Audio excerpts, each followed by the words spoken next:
If your title disappeared tomorrow, would anyone still follow you? John Maxwell says the true meaning of leadership is influence, nothing more, nothing less. Today, we're going to be unpacking the second law from the 21 Irrefutable Laws of Leadership and how it shows up in real estate and fatherhood and in your business. I'm going to be giving you some life updates on what we're doing with the business. I've got a few ventures that I'm starting, and I always feel like it's exciting to hear someone in the middle of what they're doing without knowing the outcome. It's a little scary putting myself out there to say like, hey, I'm starting this. Hope it works. All right, so let's just dive right in now to the law of influence, because I feel like that's probably the most important thing I can share with you guys today. And that is, first off, what do you think of when I say leadership? That's a huge starting point for this whole book journey for me. Leadership to me was distant. It was, oh, I used to be this person. That was a position I had in the past. Or, hey, I'm a leader in my household, so that's probably all that checks the box for being a leader there. But I also thought of, these figures in my mind, like sort of like a CEO or like a president type of figure who like, now that's a leader. That's someone who, looks the part. So John Maxwell in this 21 laws of leadership, actually 21 irrefutable laws of leadership, would say, you missed it. And he defines leadership or defines the measure of leadership. How do you have to look a certain way? Do you have to have this much credentials? Whatever. He says leadership is simple. It's to measure it. It's influence. Nothing more, nothing less. So then my mind kind of goes to, how many followers does this person have on Instagram or TikTok? Or, he must be a great leader because of all these posts and these likes. So let me tell you the 5 ways that we mess up on defining the way leadership looks. And I already talked about one. One would be leadership is not position. So just because you have, a role that is like a title, that does not mean you're influencing people. Second one I would say is management myth. Managing isn't leading. John Maxwell would say managers really help keep up with systems and processes. They make sure those things work.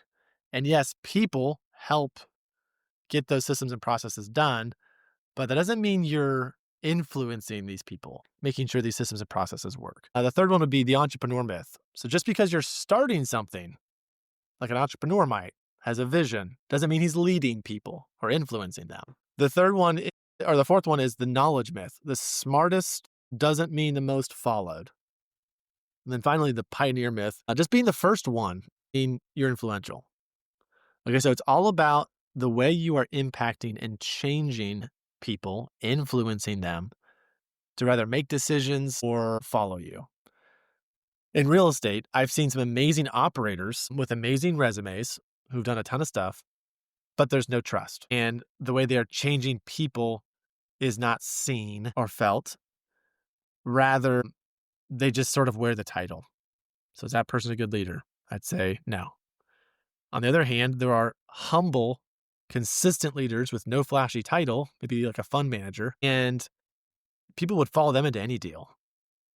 And I think about myself, like, hey, this is a guy, like, I love this guy. What he says matters to me. He's a leader. Now, let's talk about ways to build influence. Okay, so the 3 ways I have are serve first, be consistent in your character, consistency, showing up, and then ask more questions than giving answers. So I'm trying to change everyone's view. If you're like me, that view of like CEO man is leader. Serve first. So adding value before you ask for trust. Investors, team members, even your kids, they're watching you. They watch how you show up to the gym, how you show up to the board meeting. Are you late?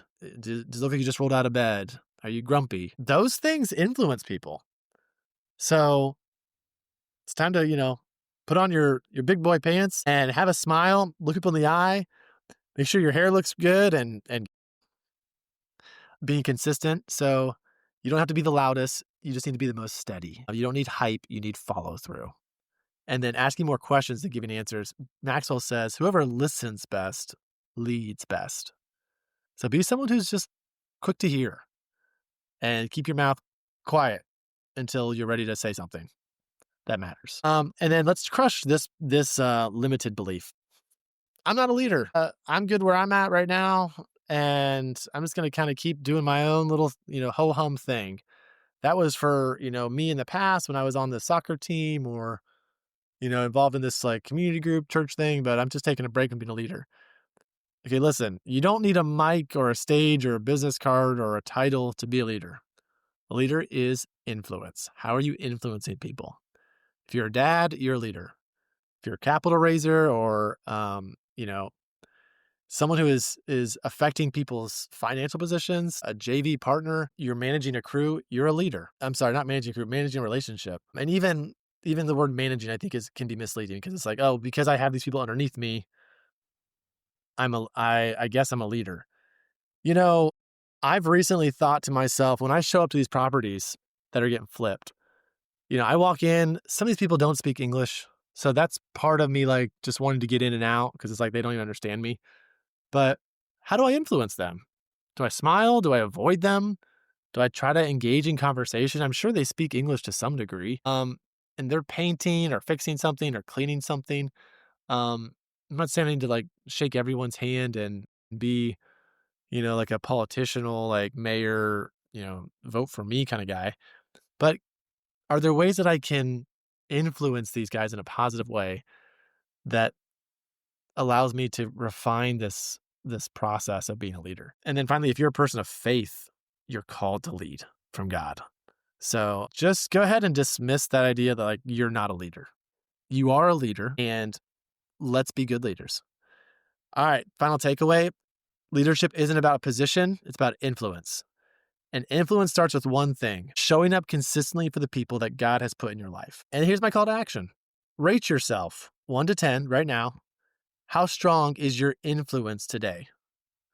You could kind of correlate that with in your character, in your consistency, and in your relationships. If one area stands out to you as like, I'm weak in this area, that's the area that I want you guys to be working on this week. Share this with someone, this idea of leadership being influence. Share this with someone who has been a good leader to you, someone who is influencing you positively, and just let them know. I feel like that is one way that is such a deep, easy way. I say easy, but it's not easy because people don't do it. Look someone in the eye, pull them aside, and it's not flattery. You're not trying to, make yourself look like this, such a nice guy kind of stuff, but thank them for their positive influence in your life, and even let them know you're a leader to me. I appreciate what you're doing, and thank you. I see what you're doing, and I appreciate it. All right, so that'll end the chapter 2 takeaways on the law of leadership. If you would like to join me in this book, please do. It's on Audible. They're probably like 15 or so minute chapters, and it's just a great supplement to your day, while you're driving or when you get up in the morning. And then the key is action. So take the law of whatever that is and find ways to start changing your life to be a better leader. All right, guys, life updates. I talked about this business venture I'm doing. I got a few things that are kind of cooking right now. One is I've sent out my first 85 letters, mailers. I'm starting to get into the routine of sending out letters to people, specifically people that are behind on their mortgage payment for 3 months. And you may not know this, but if you've been behind on your mortgage payment for 3 months, your list goes on your lender is required to send you a letter and post that you are behind on your payments. They don't want you to be foreclosed on. They want to avoid that at all costs, which allows someone like me to get your information and to say, hi, if you would need help with this property, please give me a call. We can talk about your options and how to avoid this, horrible deal. And then from there, I get to navigate, what they need and what I'm able to pay and offer for them. And there's a lot of creative financing opportunities that I'm able to present to people who have maybe no idea how to get out of this bad situation. And there are definitely those investors out there who prey on these type of people. And, what I tell people in regards to the real estate, there's bad renters and there's bad landlords. And you don't want to be on that side. You want to be a good landlord with a good renter. But, there are people out there who are going to, do things that are dishonest.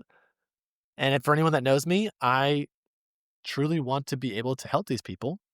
And the offers that I make are a win-win opportunity for, I mean, I hope they are win-win. I tell people I only do win-win. So if this price is not good for you, then let me try to find another way to connect you with someone else to be able to offer you something more. Or, and you may have to do these things that you don't want to do, but they might give you more money. So I'm building systems and processes around this idea of marketing to people, doing my own lead generation, and really trying to solve the problem of faster returns. Because a lot of this show has passive opportunity investments that I personally capital raise for. And what I've learned about myself and our own finances is if I don't have another stream of income coming in, the marketing and the conversations and the investor relations, those are all things I love doing, but they don't pay fast enough yet for me. I haven't been able to raise enough money fast enough that it does bring in enough short-term gains. So I've been creative on, I've flipped homes in the past. I did have some rentals. I'm selling off rentals as I need to, and I just need more flips to come through. So I'm starting to do my own lead generation that way. There may be some other business ventures that I start. I have a few that have been pitched to me, and at this point, I'm doing my best to keep things simple, but also don't want to limit the stewardship of what God has given me to execute and be excellent on. And I think that's up to me to decide what are the commitments I have right now? What are my roles as a dad, as a businessman, as a capital raiser, as a member of my church? Where are my values and what can I do excellently where I'm not falling into the trap of shiny object syndrome or a double-minded man is unstable in all his ways, actively praying through this and walking by faith. And honestly, God has given me peace in regards to just let me lead you and let me give you the desires of your heart and keep in prayer with me and I'll take care of you. And it's awesome. I'm happy. Okay, so those are the business life updates. For anyone tracking some of my social media, I've been flipping this house. It's probably on month 14 now. It's been such a hard, it's exposed my weaknesses in multiple ways. I kind of joke with people that the reason I don't like real estate, there's a couple of reasons, but one of them is I really hate managing crews. It's definitely an area I know I can get better in. I've kind of resisted getting better into it and tried to position myself where I'm staying more on the investor money side of real estate and not so much on the asset management contractor side of things. Buddies of mine love that side of it. And it's one of my drudgery zones. So we are getting, the house has been cleaned. The guys are over there right now just touching up paint. And so praise the Lord. We're going to list it after that. So the plan right now is to list it next Friday. So this is coming out on October 9th. So let's just pray that when you hear this, you can know that it's been listed and maybe it's under contract already. Who knows? But that is the plan right now. So lead generation, finishing up some flips. Hey, I mentioned last week that there was a house that we had a renter in and they just disappeared. They straight up left. They broke lease. They left the house in okay condition, good to okay condition. And I'm meeting with 2 different contractors, I guess a third if you include the landscaping guy, to get it fixed up. And I'm going to sell it. And what's really cool about this situation is I've been praying to God, give me, give us another house that we can flip and sell. And I have 4 rentals right now. I had 8, but have just gradually, for whatever reason, let go of a few, mainly cash flow, just needing more cash flow to pay the bills. And in my mind, I was thinking, someone's going to call me and say, hey, I got this house and it needs help. And can you, look at it, and just waiting for, sort of God to open doors here, and was not planning to sell one of these rentals, cash flowing well. But what I've learned is why do I feel tied to these properties? And the answer in my mind is, oh, I want to be able to leave this like rental to my son or and my daughter and my other daughter. I want to give them this house when they graduate college and say, hey, here you go. Here's your gift. I've been taking care of it for you. And it's an asset. You can live in it. You can rent it out. You can borrow money from it. Here you go. Sort of like that inheritance. Just had this idea of like, that's what I really want to do. So as I'm selling off these rentals one by one, I'm like, I'm not gonna be able to do that. Of course, our kids are so young, there's years I could do this for. But that's been the holdup in my mind. And when I have been praying this to God, He has just laid in my lap, hey, I took the renters out.